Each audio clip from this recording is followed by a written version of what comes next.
આઠમો આઠમો જોયો નતો, ખાલી આઠમો એ આઠમો એને ખાલી દેખાતો તો ને તો એની અખંડ વૃત્તિ થઈ ગઈ ને એટલે એનું શું થઈ ગયું, એટલે કલ્યાણ થયું. એટલે અખંડ વૃત્તિથી એકાગ્રતા વૃત્તિથી જો મહારાજે કીધું એ કે મત્સ્ય વેધવાનું કીધું ને તો મત્સ્ય કેને વેધ્યું, એને કીધું હે હા એટલે કીધું હવે તમે ઘા કરો તમને દેખાશે. બીજા બધા કે ઓલું દેખાય ઓલું બીજું બધું દેખાય ત્યાં સુધી હા આપણે બધું દેખાય ત્યાં સુધી કાંઈ નહીં થાય.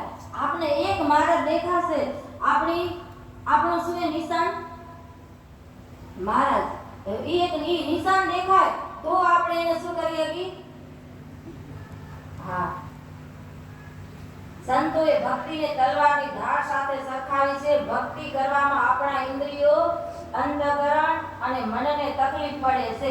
જો તકલીફ પડે કે ન પડે, એક કામ કરે